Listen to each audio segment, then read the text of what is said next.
with lowest energy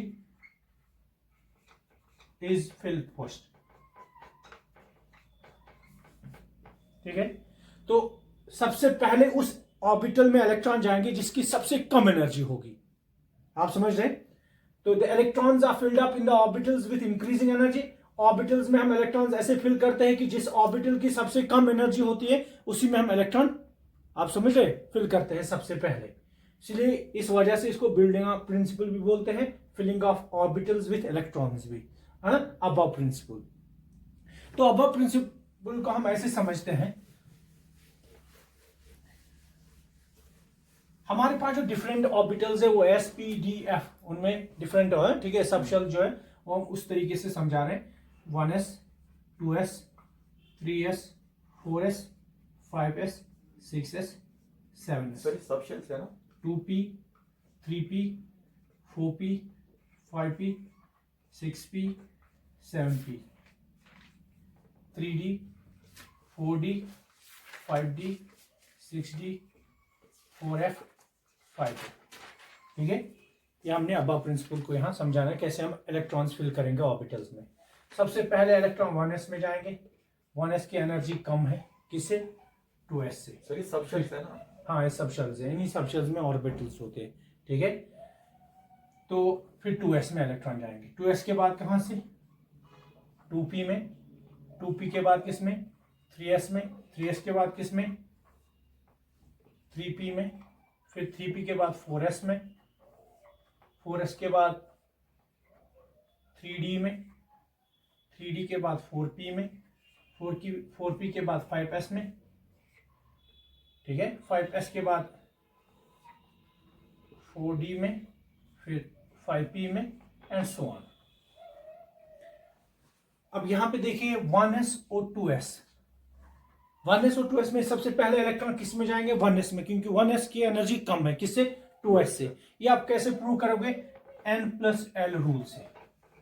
जिसका n+l जो number है, जिसका ये मिनिमम आएगा इलेक्ट्रॉन उसी में जाएगी. जिसका ये नंबर मिनिमम आएगा, आप समझ रहे हैं? जिसका n+n है is principal quantum number, l है एजीम्यूथल क्वांटम नंबर. आप समझ रहे हैं? जिसका n+l रूल में नंबर n+l का जो वैल्यू है वो मिनिमम आ जाएगा. वो क्या आ जाएगा? मिनिमम आ जाएगा. उसकी एनर्जी लो है. उसकी एनर्जी क्या है? Energy low. उसकी एनर्जी लो है, दैट्स वाई. और यही वजह है, that's why electrons are filled up in it first. इसीलिए उसी में सबसे पहले इलेक्ट्रॉन जाएंगे. आप समझ रहे मेरी बात? तो अबव प्रिंसिपल से हम यही चीज n+l देखते हैं कि कैसे 1s और 2s में 1s का n+l कम आता है.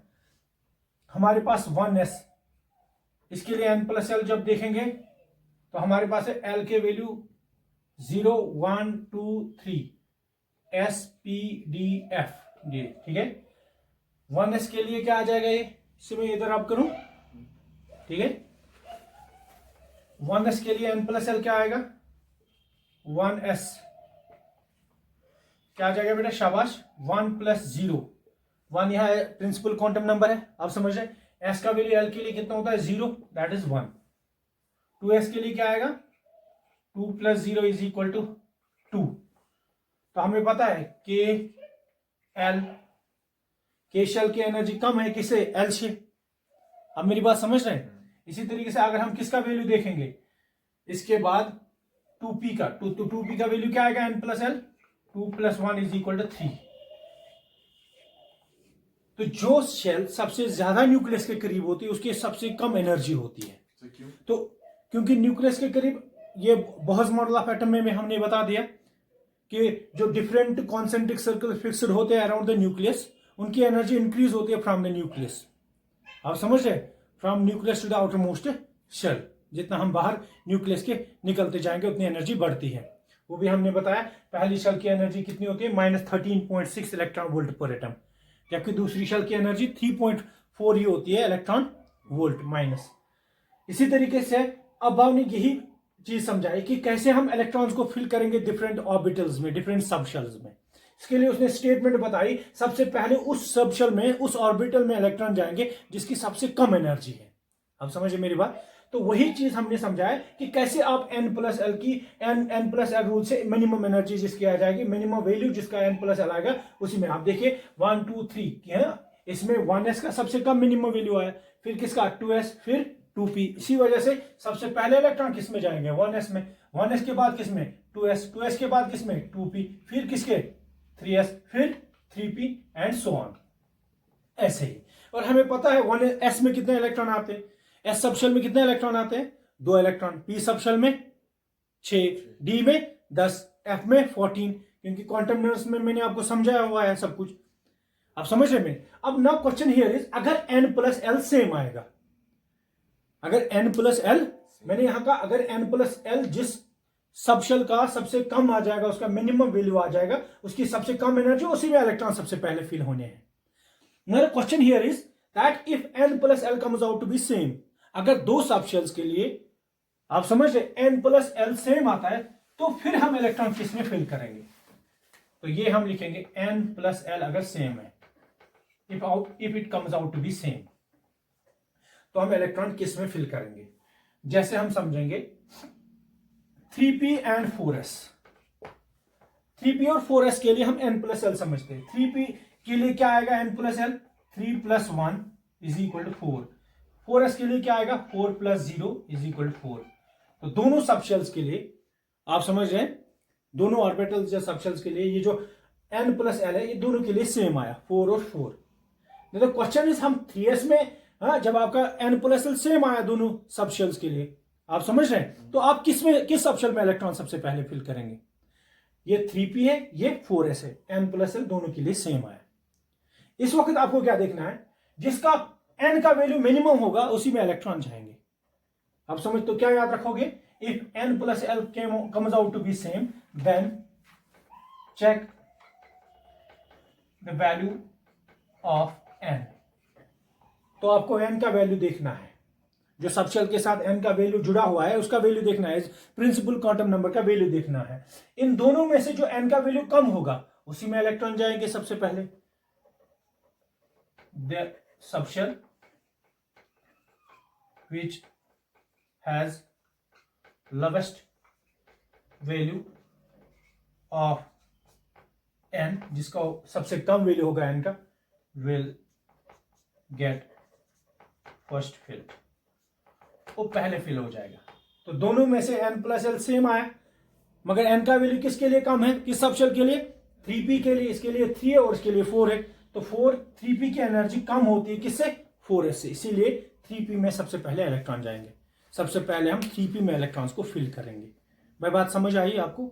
अब आप प्रिंसिपल से, अब हम ये शुरू करते हैं कि इलेक्ट्रॉन, डिफरेंट एटम्स के इलेक्ट्रॉनिक कॉन्फ़िगरेशन को हम देखते हैं। Now let us start the electronic configuration from hydrogen atom.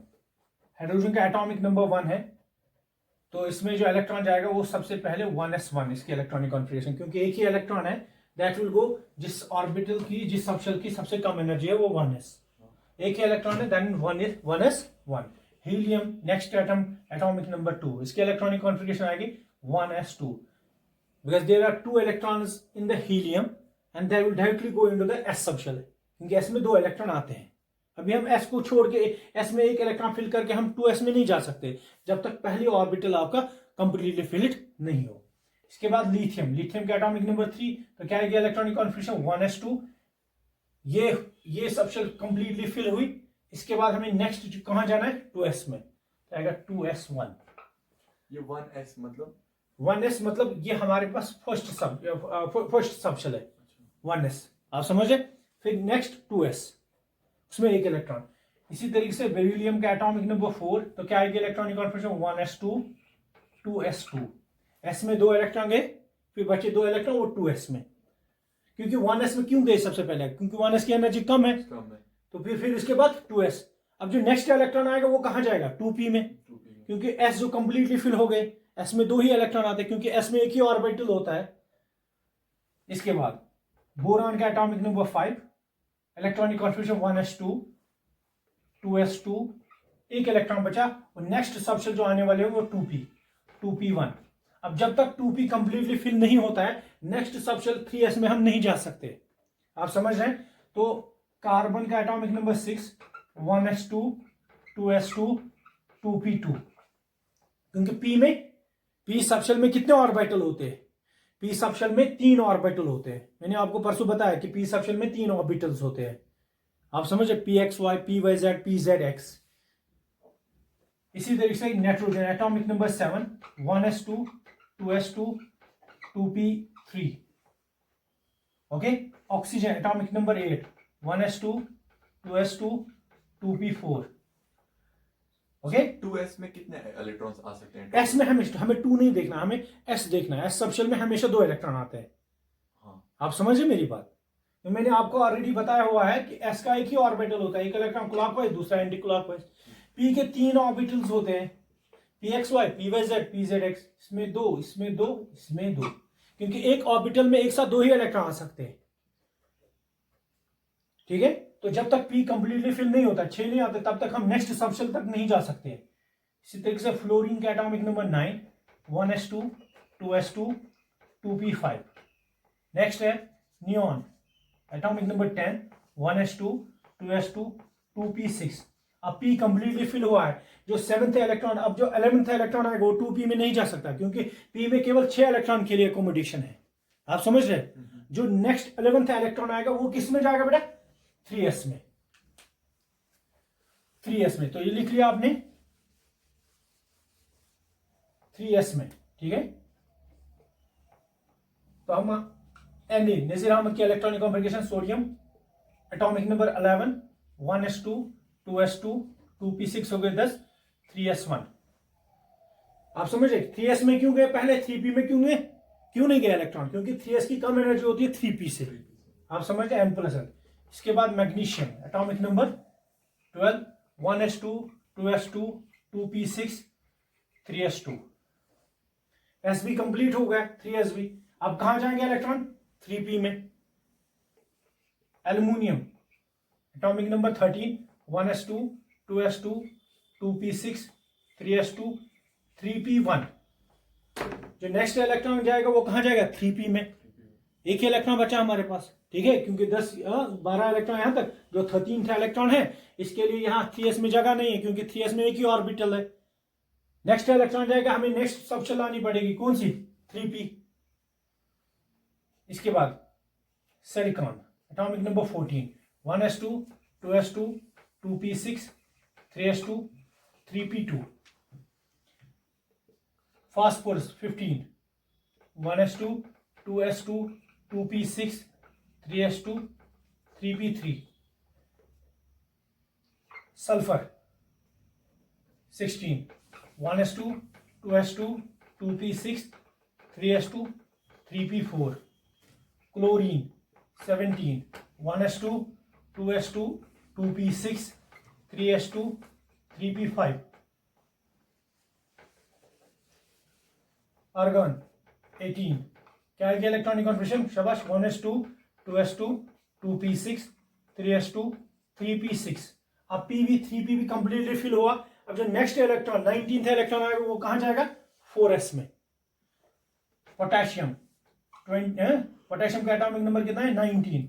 तो क्या आएगा? 1s2, 2s2, 2p6, 3s2, 3p6, 4s1। यहां तक कितने इलेक्ट्रॉन आ गए? 18 इलेक्ट्रॉन्स। 18 इलेक्ट्रॉन नोबल गैस किसकी इलेक्ट्रॉनिक कॉन्फ़िगरेशन है? आर्गन की। हम शॉर्ट में ऐसे लिख सकते हैं, आर्गन 18, 4s1।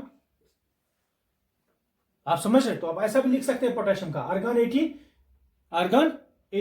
4s1। क्लियर हुआ? चलिए लिख लीजिए। अगला जो एटम है वो कौन सा है बेटा? शाबाश, कैल्शियम। कैल्शियम का एटॉमिक नंबर कितना है? 20। क्या है इलेक्ट्रॉनिक कॉन्फ़िगरेशन? आर्गन 18। अब मैंने सिखाया आपको आर्गन 18 क्यों रहा है, क्योंकि उसकी स्टेबल इलेक्ट्रॉनिक कॉन्फ़िगरेशन है। ठीक है, तो आर्गन 18, फिर 4s2 हो गए 20।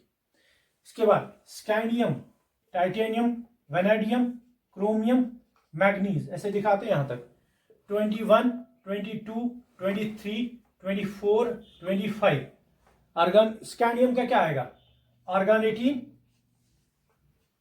4s2 3d1, क्योंकि 4s जब कंप्लीटली फिल हुआ, s में दो इलेक्ट्रॉन आते हैं, s सबशेल में, आप समझे।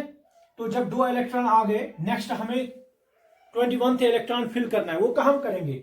3d में, क्योंकि इसके बाद 4s की एनर्जी कम है 3d से, तो उसके बाद जो नेक्स्ट सबशेल आनी वो 3d है, 3d1। इसी तरीके से titanium, argon 18 4s2 3d2, vanadium, argon 18 4s2 3d3, chromium, argon 18 4s2 3d4, जो उसकी राइट इलेक्ट्रॉनिक कॉन्फ़िगरेशन नहीं है। इसकी ये राइट इलेक्ट्रॉनिक कॉन्फ़िगरेशन क्यों नहीं है, ये समझ लो आप, ठीक है। आर्गन की क्रोमियम की इलेक्ट्रॉनिक कॉन्फ़िगरेशन होना चाहिए आर्गन 18 4s2 3d4, बट इसकी इलेक्ट्रॉनिक कॉन्फ़िगरेशन क्या है? वो है आर्गन 18 4s1 3d5। ऐसा क्यों किया हमने? एक इलेक्ट्रॉन हमने शिफ्ट कहां किया? 3d में। ऐसा क्यों किया? अब 3d में 3d सबशेल में कितने ऑर्बिटल्स होते हैं? 5 orbitals, dxy, dyz, dzx, dx square minus y square, dz square, ये 5 ऑर्बिटल्स होते हैं, ठीक है। 5 में 5 इलेक्ट्रॉन है। इससे जो इलेक्ट्रॉन की डिस्ट्रीब्यूशन हुई वो सिमेट्रिकल इलेक्ट्रॉन डिस्ट्रीब्यूशन हुई। इलेक्ट्रॉन जो है वो सिमेट्रिकली डिस्ट्रीब्यूट हुए जब हमने इलेक्ट्रॉन को कहां से नॉकआउट किया? 4s से, और कहां शिफ्ट किया? 3d में। ये 3d5 बन गया। इससे ये जो d है, d सबशेल, ये क्या बन गई? Half filled. क्या बन गई? Half filled. जो हाफ फिल्ड इलेक्ट्रॉनिक कॉन्फ़िगरेशन होते हैं, जो हाफ फिल्ड सबशेल्स होते हैं, वो ज्यादा स्टेबल होते हैं as compare to the other ones. क्यों? रीजन सबसे पहले ये है क्योंकि इनमें जो इलेक्ट्रॉन्स हम फिल करते हैं हाफ फील्ड में या कंप्लीटली फील्ड में, तो इनकी सिमेट्रिकल इलेक्ट्रॉनिक डिस्ट्रीब्यूशन होती है। जितनी जो इलेक्ट्रॉनिक कॉन्फ़िगरेशन है ज्यादा सिमेट्रिकल होगी, उतनी ज्यादा स्टेबिलिटी होती है। तो यही वजह है कि इलेक्ट्रॉन 4s से निकाल के 3d में इसलिए हमने शिफ्ट किया ताकि एक्स्ट्रा स्टेबिलिटी आ जाए किसके पास? क्रोमियम के पास, ठीक है। इस वजह से ये क्या बन जाता है? ज्यादा स्टेबल बन जाता है, क्योंकि half filled and completely filled orbitals are more stable. आप समझ रहे हैं? वो ज्यादा स्टेबल होते हैं as compare to the other ones due to the symmetrical distribution of electrons and pairing energy. आप समझ रहे?